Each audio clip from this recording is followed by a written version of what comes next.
নমস্কার, চ্যানেলে সবাইকে স্বাগত। ফিনান্সিয়াল ইয়ার 2024-25 এবং অ্যাসেসমেন্ট ইয়ার 2025-26 অর্থবর্ষে ইতিমধ্যেই ইনকাম ট্যাক্সের ই-ফিলিং কিন্তু শুরু হয়ে গেছে গত 4 জুন 2025 থেকে। আমি আজকের ভিডিওতে দেখাবো স্যালারি পার্সনদের আইটিআর 1 কি করে ফিল আপ করতে হবে। আর এই আইটিআর 1 ফিল আপের ক্ষেত্রে এবছরের বেশ কিছু পরিবর্তন এসেছে এবং কিছু সুবিধা এসেছে। সেগুলি কি সেগুলো নিয়ে আলোচনা করব। তার আগে বলে নিই, এখন পর্যন্ত যাদের AIS 26AS এবং TDS এর আপডেট আসেনি তারা একটু ওয়েট করুন, একটু পরে আপনি আইটিআর 1 ফিল আপ করবেন। আর যার কাছে ফর্ম 16 আছে এবং সে কিন্তু এবার আইটিআর 1টি ফিল আপ করতে পারেন। এবছর আইটিআর 1 ফিল আপের ক্ষেত্রে যে সুবিধাটি দেওয়া হয়েছে, আমরা আগে এতদিন পর্যন্ত লং টার্ম গেনের ক্ষেত্রে আমরা কিন্তু আইটিআর 2 বা 3 ফিল আপ করতাম। এবছর থেকে আপনি কিন্তু আইটিআর 1 ফিল আপ করতে পারবেন। সেক্ষেত্রে কিছু কন্ডিশন দিয়েছে। কন্ডিশনটি কি? লং টার্ম গেনের ক্ষেত্রে 1,25,000 টাকা যদি গেন হয় তাহলে আপনি আইটিআর 1 ফিল আপ করতে পারবেন। আর 1,25,000-এর বেশি হয়ে গেলে অটোমেটিক কিন্তু আপনাকে ওখানে দেখাবে আইটিআর 2 বা 3 ফিল আপ করার জন্য। এবারে লং টার্ম গেনের ক্ষেত্রে 1,25,000 আইটিআর 1 ফিল আপ করলে সেক্ষেত্রে কিন্তু আবার 112 এতে আপনাকে রিপোর্টিং করতে হবে। ক্রয় মূল্য এবং বিক্রয় মূল্য ইনপুট করতে হবে। তারপরে বিভিন্ন রকম ডিডাকশনের ক্ষেত্রে আগে আমরা বিভিন্ন রকম ছাড় নিতে গেলে শুধুমাত্র অ্যামাউন্টটা ইনপুট করে দিতাম, হয়ে যেত। কিন্তু এবছর থেকে বিশেষ করে ওল্ড ট্যাক্স রেজিমের ক্ষেত্রে বিভিন্ন ধরনের যেগুলি ছাড় আছে, জিপিএফ, LIC, PLI, GIS, অটল পেনশন বা বাচ্চাদের টিউশন ফ্রি, এগুলির ক্ষেত্রে সমস্ত কিছুর পলিসি নাম্বার এবং আইডি নাম্বার কিন্তু এবার থেকে ক্রিয়েট করতে হবে এবং তার পাশে সেই টাকাটি কত টাকা এবং ছাড় নিতে চান সেটি ওখানে উল্লেখ করতে হবে।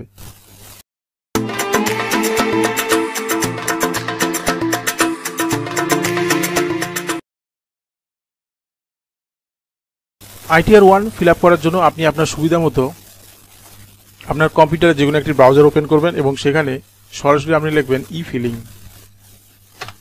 ই-ফিলিং লিখে এন্টার মারবেন, সরাসরি এরকম একটি পেজ আসবে। প্রথমেই যে অপশনটি দেখতে পাচ্ছেন সেটি এখানে ক্লিক করবেন। ক্লিক করার পরে আপনার সামনে এরকম ইন্টারফেস আসবে। এখান থেকে যারা আগে থেকে রেজিস্টার করে রেখেছেন তারা এখান থেকে সরাসরি লগ ইন করবেন এবং যারা নতুন তারা এখান থেকে রেজিস্টার করবেন। তো এখান থেকে লগ ইন অপশনে ক্লিক করব। লগ ইন অপশনে ক্লিক করার সঙ্গে সঙ্গে আপনার সামনে এইভাবে পেজটি খুলবে। তো এখানে লগ ইন, এখান থেকে আপনার সেই প্যান নাম্বারটি দিয়ে দিবেন। পাসওয়ার্ডটি দেওয়ার পরে এখানে যে নিচে কন্টিনিউ অপশন আছে সেই কন্টিনিউ অপশনে ক্লিক করবেন। কন্টিনিউ অপশনে ক্লিক করলে আপনার সামনে আপনার ইনকাম ট্যাক্স রিটার্নের পেজটি এভাবে ওপেন হবে। এবার এখান থেকে সিলেক্ট অ্যাসেসমেন্ট ইয়ার, এখান থেকে আপনাকে সিলেক্ট করতে হবে, অর্থাৎ এখানে কারেন্ট অ্যাসেসমেন্ট ইয়ার 2025-26 এখান থেকে সিলেক্ট করতে হবে। যদি আপনার কাছে পেজটি এভাবে না খোলে তাহলে আপনি এখানে চলে যাবেন ই-ফিলিং। ই-ফিলিং থেকে ইনকাম ট্যাক্স রিটার্ন, এখান থেকে চলে যাবেন ফাইল ইনকাম ট্যাক্স রিটার্নে। গেলে পরে কিন্তু আপনার সামনে এইভাবে পেজটি ওপেন হবে। তো এখান থেকে আপনাকে যেটি সিলেক্ট করতে হবে সেটি হচ্ছে অ্যাসেসমেন্ট ইয়ার 2025-26 অর্থাৎ কারেন্ট অ্যাসেসমেন্ট ইয়ার। এখানে ক্লিক করবেন। ক্লিক করার পরে এখানে অটোমেটিক এখানে একটি অফলাইন একটি অনলাইন। তো অনলাইন এতদিন ওপেন হয়নি, গত 4 জুন 2025 থেকে ওপেন হয়েছে। তো আমরা এখান থেকে অনলাইন করব। এখানে অনলাইনে ক্লিক করার পরে এখানে কন্টিনিউ অপশনে ক্লিক করব। কন্টিনিউ অপশনে ক্লিক করার পরে এইভাবে আপনার সামনে পেজটি আবার দেখতে পাবেন। তো এখানে প্রথমে যেটি অপশনটি আছে, যদি আপনি এর আগে যদি করতে করতে মানে ইনকাম ট্যাক্স ফাইল রিটার্ন করতে করতে কোনো কারণে থেমে থাকেন বা কোনো কারণে লোডশেডিং হয়ে যায় বা যাই হোক যে কিছু একটা হলে, তো এখানে কিন্তু সেভড আপে সেভ হয়ে থাকবে। তো এখানে আমি এই প্রথম করছি, তাই এখানে to file to fresh income tax return start new filing এই অপশনে ক্লিক করব। এখানে ক্লিক করার পরে 3টি অপশন আসবে। প্রথমে ইন্ডিভিজুয়াল, HUF এবং আদার্স। তো আমরা প্রথমটি ইন্ডিভিজুয়ালে ক্লিক করব, অর্থাৎ আইটিআর 1, 2, 3, 4 ইন্ডিভিজুয়ালের ক্ষেত্রে অ্যাপ্লিকেবল হয়। তো আমরা ইন্ডিভিজুয়ালটি করব, বাকিগুলি ইন্ডিভিজুয়ালের ক্ষেত্রে অ্যাপ্লিকেবল নেই, তাই আমরা এটাকে ক্লিক করব। ক্লিক করার অটোমেটিক ক্লিক করাই থাকবে। এখান থেকে শুধু জাস্ট কন্টিনিউ অপশনে ক্লিক করে দেব। কন্টিনিউ অপশনে ক্লিক করার পরে এখান থেকে সিলেক্ট আইটিআর ফর্মটি সিলেক্ট করব। তো এখন পর্যন্ত আইটিআর 1 আর 4 ওপেন আছে, তো আমরা আইটিআর 1 করব, তো আইটিআর 1 এ ফিল আপ করবো, তাই ওটাকে সিলেক্ট করব। এই আইটিআর 1টি কাদের ক্ষেত্রে প্রযোজ্য? ইন্ডিভিজুয়ালদের ক্ষেত্রে যাদের income up to 50 lakh, salary পার্সনদের ক্ষেত্রে, এবং একটি মাত্র তার প্রপার্টি থাকতে হবে। এবং আরেকটি যেটি নতুন এবছর থেকে সে সুবিধাটি দিয়েছে, লং টার্ম ক্যাপিটাল গেনের ক্ষেত্রে আন্ডার সেকশন 112A, এতে কিন্তু আপনি রিপোর্টিং করে যাদের ক্যাপিটাল গেন 1,25,000 অর্থাৎ 1,25,000 টাকা গেন করেছেন, তাদের ক্ষেত্রে কিন্তু আপনি আইটিআর 1 এবছর থেকে ফিল আপ করতে পারবেন। আর যাদের এগ্রিকালচারের ক্ষেত্রে 5,000 টাকা, তারা এই আইটিআর 1টি ফিল আপ করতে পারবেন। তো এখান থেকে সরাসরি আমরা কি করব, proceed with ITR 1 A click করব। এখানে একটি পপ আপ মেসেজ শো করবে। এখানে ওল্ড ট্যাক্স রিজিম এবং নিউ ট্যাক্স রিজিম দুটি ডিফল্ট থাকবে এবং আপনাকে কম্পেয়ার করে নিতে হবে আপনি কোনটায় যাবেন। ট্যাক্স বিভিন্ন ধরনের ছাড় নিতে গেলে, যেমন ATTTA, ATTTB, ATC, ATD, বিভিন্ন ক্ষেত্রে ছাড় নিতে গেলে ওল্ড ট্যাক্স রিজিম এবং নিউ ট্যাক্স রিজিমে কিন্তু কোনো রকমের ছাড় নেই। তো এই পপ আপ মেসেজটি এখানে শো করছে। ওকে করে দেব। করে দেওয়ার পরে এখান থেকে চলে যাব আমরা লেটস গেট স্টার্টেড। এখান থেকে are you filing the income tax return for any of the following reason. তো এখান থেকে বিভিন্ন ধরনের রিজন আছে। তো এই ক্ষেত্রে সব থেকে বেশি অ্যাপ্লিকেবল বা আইটিআর 1 এর ক্ষেত্রে taxable income is more than basic exemption limit, এটি সিলেক্ট করব। তারপর নিচে যেটা আছে ফিলিং রিটার্ন ইনকাম ট্যাক্স, তো এগুলি আমাদের ক্ষেত্রে প্রযোজ্য নয়। আইটিআর 1 আমরা ফিল আপ করবো, এই ক্ষেত্রে আমাদের এগুলি প্রযোজ্য নয়। তো আমরা এটি আমাদের যেহেতু taxable income is more than basic exemption limit থেকে বেশি, তাই আমরা এটাকে সিলেক্ট করব। সিলেক্ট করার পরে এখানে কন্টিনিউ অপশনে ক্লিক করে দেব। এখানে একটি পপ আপ মেসেজ আসছে, এখানে বলে দিচ্ছে আপনার ফর্ম 16 অনুযায়ী সমস্ত কিছুই প্রিফিল করা থাকবে, আপনাকে শুধু একটু দেখে নিতে হবে এবং যদি ভুলভাল থেকে থাকে তাহলে সেটাকে আপনাকে এডিট করার অপশন আসবে, সেই এডিট অপশনে গিয়ে এডিট করে সঠিকটি ইনপুট করতে হবে। তো ওকে করে দেব। দেওয়ার পরে এখানে রিটার্ন সামারি, তো প্রথমেই যেটি আমাদের করতে হবে পার্সোনাল ইনফরমেশন, এটাকে ইনপুট করতে হবে। তারপরে কি করতে হবে, gross total income, gross total input করব। তো এখানে আমার গ্রস ইনকাম এখানে ভুল আছে, তো এটাকে আমি এডিট করে ঠিক করে নেব পরে। তারপরে টোটাল ডিডাকশন, টোটাল ডিডাকশন এটা হচ্ছে আপনার ওল্ড ট্যাক্স রিজিমের ক্ষেত্রে পাবেন। তারপরে ট্যাক্স পেড, যদি ট্যাক্স পড়ে থাকে তাহলে ট্যাক্সটা পেড করতে হবে। এবং সর্বশেষ যেটি verify your tax liability details. Total 5টা ট্যাব আমরা একে একে ফিল আপ করবো। ফিল আপ করে এখান থেকে প্রসিড এবং ভেরিফিকেশনে ক্লিক করব। তো প্রথমে আমরা পার্সোনাল ইনফরমেশনে চলে যাব, এখান থেকে ক্লিক করে দেব। একটু নিচের দিকে স্ক্রল করে যাব, স্ক্রল করে গিয়ে প্রথমে দেখতে পাবো নেচার অফ এমপ্লয়মেন্ট, তো এখানে ক্লিক করব। এখান থেকে যার ক্ষেত্রে যেটি প্রযোজ্য, সেন্ট্রাল গভর্নমেন্ট, পাবলিক সেক্টর বা বিভিন্ন ক্ষেত্রে যার যেটা প্রয়োজন সেটি করবেন। এখানে আমি স্টেট গভর্নমেন্টটি সিলেক্ট করে দেব। করার পরে ফিলিং সেকশন, এটি হচ্ছে অটোমেটিক ফিল করাই থাকবে, যেহেতু আমরা বিফোর ডিউ ডেটের মধ্যে করছি, নাহলে অটোমেটিক পরপর যাবে। তারপরে এখানে একটি ইম্পর্টেন্ট অপশন, সেটি হচ্ছে ওল্ড ট্যাক্স রিজিম না নিউ ট্যাক্স রিজিম। এখানে যদি নো করা আছে, অটোমেটিক নো করা থাকলে আপনি যদি এটি চলে যান তাহলে এটি কিন্তু নিউ ট্যাক্স রিজিমে চলে যাবে, আর এটাকে যদি ইয়েস করেন তাহলে কিন্তু ওল্ড ট্যাক্স রিজিমে চলে যাবে। তাহলে ওল্ড ট্যাক্স রিজিমে যেতে গেলে আমাদের বিভিন্ন রকমের ছাড় পাবো, অর্থাৎ বিভিন্ন রকমের ডিডাকশন করাতে পারবো, এবং নিউ ট্যাক্স রিজিমে গেলে কিন্তু কোনো রকম আমরা ছাড় পাবো না। তো সেই ক্ষেত্রে এটাকে অপটিং আউট, সেক্ষেত্রে আমাকে opting out new tax regime এখানে করতে হবে। তো আমরা বিভিন্ন ধরনের ছাড় নেব, তাই এখানে ইয়েস করব, অর্থাৎ ওল্ড ট্যাক্স রিজিমে যাব। তো এখানে ক্লিক করব। ওল্ড ট্যাক্স রিজিমে যাওয়ার জন্য আমরা ইয়েসে ক্লিক করব। তারপরে এখানে ব্যাংক ডিটেলস, এখানে ক্লিক করব। ক্লিক করার পরে একটু নিচের দিকে যাব। আপনার যতগুলি ব্যাংক অ্যাকাউন্ট আপনি ইনপুট করেছেন সেগুলি এখানে শো করবে, অর্থাৎ নমিনেটেড ফর রিফাউন্ড, এই অ্যাকাউন্টে আপনার একটি ভ্যালিডেট অ্যাকাউন্ট নাম্বার ভ্যালিড রাখতে হবে যেখানে আপনার রিফাউন্ড আসবে। আর যদি আপনার আরও অ্যাকাউন্ট নাম্বার থেকে থাকে তাহলে এখানে অ্যাড আনাদার অপশনে ক্লিক করতে হবে। অ্যাড আনাদার অ্যাকাউন্টে ক্লিক করার পরে এখানে অ্যাড ব্যাংক অ্যাকাউন্ট, অর্থাৎ ব্যাংক ডিটেলস, অর্থাৎ ব্যাংক অ্যাকাউন্ট নাম্বার চাইবে। তারপর এখানে কনফার্ম ব্যাংক অ্যাকাউন্ট নাম্বার দিতে হবে এবং অ্যাকাউন্ট টাইপ সেটি সিলেক্ট করতে হবে। সিলেক্ট করার পরে এখানে তার প্রাইমারি বা জয়েন্ট সেটা লিখবেন এবং আইএফএসসি নাম্বার দিয়ে এখান থেকে কিন্তু আপনি ভ্যালিডেট করতে পারবেন, আপনার যদি অন্য কোনো অ্যাকাউন্ট নাম্বার থেকে থাকে সেক্ষেত্রে। এখান থেকে কনফার্ম অপশনে ক্লিক করে দেব। কনফার্ম অপশনে ক্লিক করার সঙ্গে সঙ্গে পার্সোনাল ইনফরমেশন এখানে টিক মার্ক দিয়ে দিচ্ছে, অর্থাৎ কনফার্ম হয়ে গেছে। এবার আমাদের যেটি করতে হবে এটি হচ্ছে ইম্পর্টেন্ট গ্রস টোটাল ইনকাম। তো এখানে আমরা ক্লিক করব। এবার আপনার যে ফর্ম 16টি আছে সেটি আপনি এবার কাছে নিয়ে নেবেন। নেওয়ার পরে এখানে এডিট অপশন আছে, সেই এডিট অপশনে আপনাকে এডিট করতে হবে। এখানে আপনার গ্রস স্যালারিটি দিয়ে দেবেন। দেওয়ার পরে এখানে নিচের দিকে যাবেন, অটোমেটিক এখানে 50,000 টাকা স্ট্যান্ডার্ড ডিডাকশন কেটে দেবে। দেওয়ার পরে এখানে P tax under section 16(3) P tax যে আছে সেই পি ট্যাক্সটি এখানে ইনপুট করে দেবেন। দেওয়ার পরে এখানে সেভ অপশন আছে, সেই সেভ অপশনে আপনাকে ক্লিক করতে হবে। সেভ অপশনে ক্লিক করার পরে নিচের দিকে যাবেন, নিচের দিকে যে BA2 income from house property, তো এখান থেকে এডিট অপশন আছে, এডিট অপশনে গিয়ে টাইপ অফ হাউস প্রপার্টি অর্থাৎ সেলফ অকুপাই, লেট আউট এবং ডিমান্ড লেট আউট, তো এগুলি আমার ক্ষেত্রে এটি প্রযোজ্য নয়, তো আমি এখানে এটা যাচ্ছি না। তারপরে ইনকাম ফ্রম আদার সোর্স অর্থাৎ আপনার এফডির ইন্টারেস্ট কিংবা সেভিংস ব্যাংকের ইন্টারেস্ট, এই ক্ষেত্রে এখানে ইনকাম ফ্রম আদার সোর্সের এখানে ক্লিক করব। ক্লিক করার পরে এখানে দেখতে পাচ্ছেন interest from savings bank account, এখানে ক্লিক করতে হবে। ক্লিক করার পরে এখানে অটোমেটিক এটি প্রিফিল দিচ্ছে 1634 টাকা, তো এটি আমার ভুল আছে, তো এখানে আমি এটাকে এডিট করব। ইন্টারেস্ট ফর সেভিংস ব্যাংক অ্যাকাউন্টের এটা সঠিক যেটি আছে সেটি আমি এখানে বসাবো। দেওয়ার পরে সেভ করে দেব। দেওয়ার পরে অ্যাড অ্যানাদার অপশনে ক্লিক করে এখানে আরেকটি আছে interest from deposit, bank, post office এবং কোঅপারেটিভ সোসাইটি, এখানে ক্লিক করব। এখান থেকে ক্লিক করে যে অ্যামাউন্টটি আছে সেটি এখানে দিয়ে দেব। দেওয়ার পরে ঠিক একইভাবে এখান থেকে সেভ অপশনে ক্লিক করে দেব। সেভ অপশনে ক্লিক করলে অটোমেটিক এখানে সেভ হয়ে যাবে। টোটাল 3414 টাকা। তারপরে এক্সাম্পট ইনকাম ফর রিপোর্টিং পারপাসে ইনকামটি এটি দেখাতে পারেন, এটা কোনো রকম ছাড় নেই, তবুও যদি আপনি চান দেখাতে পারেন, তো আমি এগুলি দেখাচ্ছি না।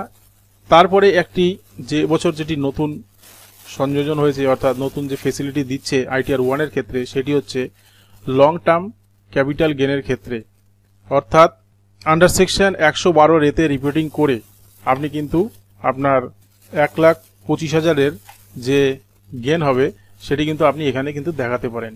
টোটাল সেল কনসিডারেশন এবং টোটাল কস্ট অ্যাকুইজিশনের ক্ষেত্রে, তো এখানে আপনি সেই টাকাটি দিয়ে কিন্তু আপনি ইনপুট করতে পারবেন। তো এটি হচ্ছে এবছরের নতুন সুবিধা দিয়েছে। আর 1,25,000-এর উপরে যদি হয়ে যায় তাহলে কিন্তু আপনি এটি পারবেন না, সেক্ষেত্রে আপনাকে ITR 2 বা 3 ফিল আপ করতে হবে। তো আমার ক্ষেত্রে এটি প্রযোজ্য নেই, তো আমি এখান থেকে জাস্ট কনফার্ম করে দেব। কনফার্ম করলে সেকেন্ড অপশনটি গ্রস টোটাল ইনকাম, এটি আমার ফিল আপ হয়ে গেল। এবার আমরা চলে যাব টোটাল ডিডাকশনের পার্ট। টোটাল ডিডাকশনের পার্টে এখানে ক্লিক করব। করার পরে এখানে যে দেখতে পাচ্ছেন টোটাল 80C, অর্থাৎ আমরা বিভিন্ন ধরনের ছাড় নেব, যেহেতু GPF, LIC, PLI, GIS, অটল পেনশন এবং যাদের টিউশন ফ্রি। তো এখানে এবছরের যে চেঞ্জেসগুলি আছে, আগে এখানে শুধুমাত্র এডিট অপশন ছিল এবং সেখানে শুধু টাকাটি ইনপুট করলেই হয়ে যেত, কিন্তু এবছরে সেটি নেই। এবছর সেটি সমস্ত কিছুর পলিসি নাম্বার এবং বিভিন্ন রকমের আইডি নাম্বারগুলি দিতে হবে। তো এখান থেকে আমি কি করব, এডিট অপশনে চলে যাব। এডিট অপশনে গেলে এখানে অ্যাড অ্যানাদার যে অপশনটি আছে সেখান থেকে অ্যাড অ্যানাদার অপশনে ক্লিক করে করতে হবে। তো প্রথমেই GPF এখানে টাকার অ্যামাউন্ট বসাবো এবং পলিসি নাম্বার অথবা ডকুমেন্টস আইডেন্টিফিকেশন নাম্বার অর্থাৎ আইডি নাম্বার, এখান থেকে সেভ করব। সেভ করার পরে এখানে যে আবার সেকেন্ড অপশন অ্যাড অ্যানাদার, এখানে আবার ক্লিক করব। করার পরে এরপরে LICর টাকা, এখানে সেই পলিসি নাম্বার ঠিক একইভাবে সেভ করে দেব। পরপর এইভাবে সেভ করতে হবে। এইভাবে আপনি 80C-তে LIC, PLI, GIS, অটল পেনশন যোজনা, স্কুল ফিস এবং GIS সমস্ত কিছু কিন্তু আপনি এইভাবে ইনপুট করতে হবে, একটার পরে একটা অ্যাড অ্যানাদার করে। এবার আপনার মনে হলো যে এখানে কোনো একটি অপশন বা কোনো একটি অ্যামাউন্ট ভুল আছে, তাহলে কিন্তু আপনি এখান থেকে আবার কারেকশন করতে পারবেন। সেক্ষেত্রে কি করতে হবে, এখানে টিক বক্সে টিক মার্ক দিতে হবে। দেওয়ার পরে দেখেন এখানে এডিটের অপশন আসবে, সেখানে আবার ক্লিক করলে কিন্তু আপনার এই অ্যামাউন্টটি আপনি এডিট করতে পারবেন। তো আমার সমস্ত কিছু ঠিকঠাক আছে, তো আমার এখানে এডিট করার প্রয়োজন হবে না। নিচের দিকে গিয়ে এখানে সেভ অপশন যে আছে সেই সেভ অপশনে আমি এটাকে সেভ করে দেব। তো আপনারা এখানে সব ঠিকঠাক খুব সাবধান মতো এবং ঠিকঠাক ইনপুট করবেন, করে কিন্তু আপনি এখানে সেভ করবেন। এবং এটাকে total amount of investment, amount of eligible এবং টোটাল ডিডাকশন সমস্ত কিছু কিন্তু এখানে আপনাকে এইভাবে শো হচ্ছে এই নতুন ইনপুট করার ক্ষেত্রে। তারপরে 80cc 80cc বা 80cc ডি এগুলি আপনি একটু দেখে নেবেন। আমার ক্ষেত্রে এগুলি প্রযোজ্য নেই এই মুহূর্তে, তো আমি এগুলি যাচ্ছি না। তারপরে এখানে যেটি আছে 80D deduction of respect of health insurance এবং প্রিমিয়াম, সেটি হচ্ছে বিভিন্ন রকমের হেলথ ইন্স্যুরেন্স যারা ছাড় নেবে আচ্ছা 80D-তে, তাহলে এখান থেকে এডিট করতে হবে। হেলথ ইন্স্যুরেন্স না থাকলে নট ক্লেইম ফর সেলফ এবং ফ্যামিলি করতে হবে, আর যদি থেকে থাকে তাহলে এখান থেকে নো করতে হবে। নো করার পরে এখানে নিচের দিকে যাবেন, যাওয়ার পরে এখানে টোটাল যে টাকাটি আছে সেই টাকাটি এখানে ইনপুট করতে হবে। এখানে সেশন টাইম আউট এইভাবে আসবে, তো এখান থেকে কন্টিনিউ সেশন করে দেবেন, বারে বারে এই পপ আপ মেসেজটি আসবে। এবারে বলি, যে সমস্ত গভর্নমেন্ট এমপ্লয়িরা ওয়েস্ট বেঙ্গল হেলথ স্কিম টাকা কাটাচ্ছেন মান্থলি, ডিডাক্ট করেই আপনার স্যালারি হচ্ছে, যে জন্য এখানে কোনো নির্দিষ্ট করে দেখানোর প্রয়োজন হচ্ছে না। তো আমার ক্ষেত্রেও ঠিক তাই, সেটি আমি এখানে কোনো ইনপুট করব না। এখান থেকে নো ক্লেইম ফর সেলফ এবং ফ্যামিলি, এখানে এটাকে সিলেক্ট করব, করার পরে এখান থেকে জাস্ট সেভে ক্লিক করে দেব। তারপরে 80D-তে বিভিন্ন ডিসেবিলিটির ক্ষেত্রে এগুলি প্রয়োজন, তো যদি আপনাদের সেরকম ডিসেবিলিটি বা ইনক্লুডিং মেডিকেল ট্রিটমেন্টের ডিপেন্ডেন্ট পার্সন থেকে থাকে তাহলে সেক্ষেত্রে এখানে এডিট অপশনে গিয়ে এডিট করতে হবে। তারপরে 80DDB medical treatment of specific ডিজিজের ক্ষেত্রে যেগুলি আছে সেগুলি কিন্তু আপনি এডিট থেকে এগুলি এডিট করে নিতে পারবেন। তারপরে 80E interest for loan taken for higher এডুকেশনের ক্ষেত্রে এখান থেকে আপনাকে করতে হবে এডিট করে। তারপর 80EE interest for loan taken residential house প্রপার্টির ক্ষেত্রে যে লোন অ্যামাউন্ট আছে, তো এখান থেকে আপনাকে এডিট করতে হবে, করে এটি কিন্তু আপনি টোটাল ইন্টারেস্ট, তারপরে অ্যামাউন্ট ইন্টারেস্ট পেড এবং সমস্ত কিছু এখান থেকে আপনাকে ইনপুট করতে হবে। তারপরে 80G-তে বিভিন্ন ধরনের donation, certain fund, charitable institute ইত্যাদি ক্ষেত্রে যদি আপনি কোনো ডোনেট বা কিছু করে থাকেন সেই ক্ষেত্রে এখানে এডিট অপশন আছে, সেই এডিট অপশনে গিয়ে আপনি এডিট করে এগুলি অ্যামাউন্টগুলি বসাতে পারবেন। Donation in cash, donation other mode বা যাই হোক, এগুলি ক্ষেত্রে এখানে সমস্ত তথ্য আপনাকে একে একে ইনপুট করতে হবে। এবার আমি যে 80TTA অর্থাৎ others income, other source of income এখানে ইনপুট করেছি, সেই ছাড়টি নিতে যাব। সেই জন্য এখানে 80T-তে সেই interest on savings bank account এখানে আমাকে সেই টাকাটি আবার ইনপুট করতে হবে। তো এখান থেকে এডিট অপশনে যাব, এডিট অপশনে গিয়ে তো টোটাল টাকা যেই টাকাটি আমি ওখানে ইনপুট করেছিলাম সেই টাকাটি এখানে বসিয়ে দেবো। তো এই 80TTA-তে ম্যাক্সিমাম ছাড় পাওয়া যায় 10,000 টাকা এবং সিনিয়র সিটিজেনের ক্ষেত্রে 50,000 টাকা। তো এখানে আমি যে টাকাটি আমি দিয়েছিলাম এর আগে আদার সোর্স অফ ইনকামে, সেই টাকাটি এখানে বসিয়ে দেবো। দেওয়ার পরে এখানে সেভ করে দেবো। এখানে আমরা টোটাল ডিডাকশন কি আছে, অ্যামাউন্ট অফ এক্সপেন্ডিচার এবং অ্যামাউন্ট অফ এলিজিবল ডিডাকশন এখানে দেখাবে। তো এখান থেকে জাস্ট আপনি কনফার্ম অপশনে ক্লিক করে দেবেন। কনফার্ম অপশনে ক্লিক করলে টোটাল ডিডাকশনের যে কলামটি আছে সেটি কিন্তু কনফার্ম হয়ে গেল। এবারে আপনাকে যেটি করতে হবে ট্যাক্স পেইড অপশনে ক্লিক করবেন। ক্লিক করার পরে এখানে দেখতে পাচ্ছেন সমস্ত ট্যাক্স পেইড ফাঁকা, অর্থাৎ টোটাল ট্যাক্সেস পেইড 00। তো এখান থেকে কনফার্ম অপশনে আপনি কনফার্ম ক্লিক করে দেবেন। তারপরে verify your tax liability details এখানে ক্লিক করতে হবে, ক্লিক করবেন। ক্লিক করার পরে দেখতে পাচ্ছেন টোটাল গ্রস ইনকাম আপনার এত, টোটাল ডিডাকশন এত, তাহলে টোটাল ইনকাম দাঁড়ালো এই এত। এবার আপনার ট্যাক্সেবল টোটাল ইনকাম হচ্ছে এই টাকাটা। এর মধ্যে আপনি আন্ডার সেকশন 87A-তে আপনি 9,659 টাকা ছাড় পেয়ে যাচ্ছেন। এই টাকাটি আপনি কিন্তু সর্বোচ্চ 12,500 টাকা পর্যন্ত ছাড় পাওয়া যায়। তো এই টাকাটি আপনার 12,500 টাকা হলেও কিন্তু আপনি 00 অর্থাৎ ছাড় পেয়ে যেতেন। তো এখানে সমস্ত কিছু ঠিকঠাক আছে। থাকার পরে এখানে যে কনফার্ম অপশনটি দেখতে পাচ্ছেন, এই কনফার্ম অপশনে আপনাকে ক্লিক করতে হবে।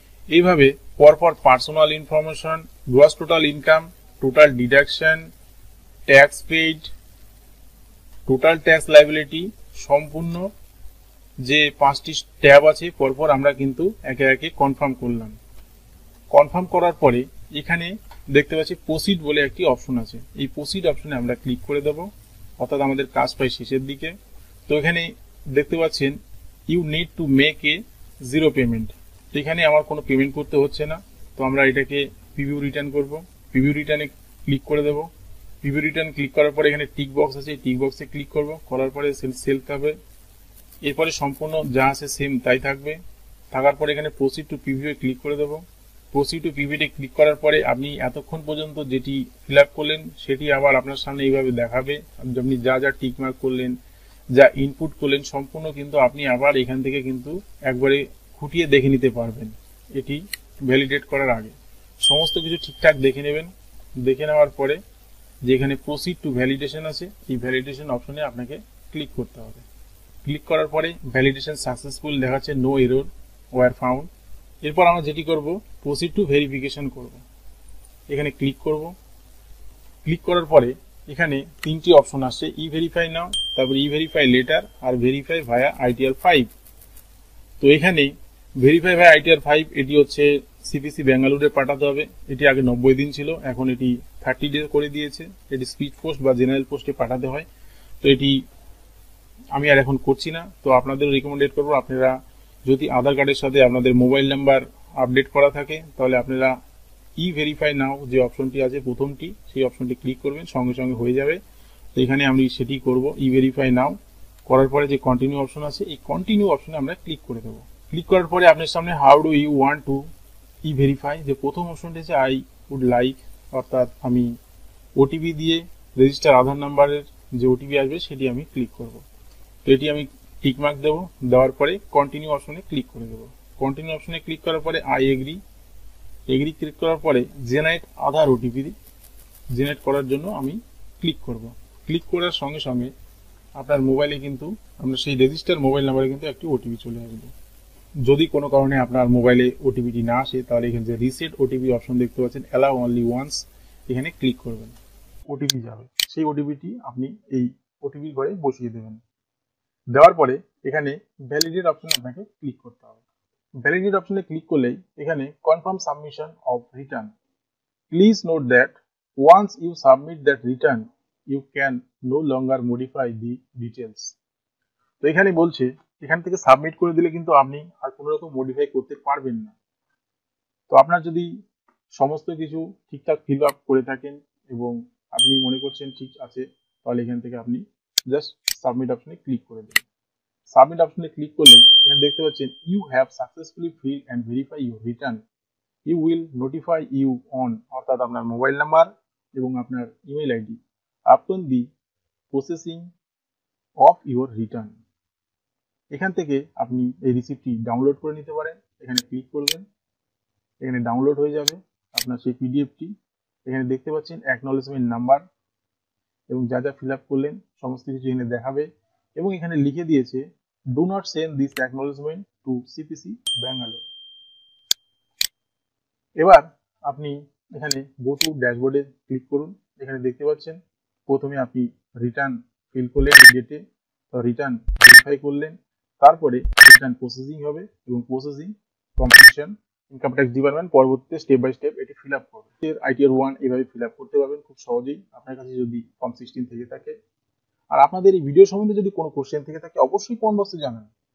আর সেই সঙ্গে আজকের এই ভিডিওটিতে পর্যন্তই, কথা হচ্ছে পরে অন্য কোনো একটি ভিডিওতে। সে মধ্যে সবাই ভালো থাকবেন, নমস্কার।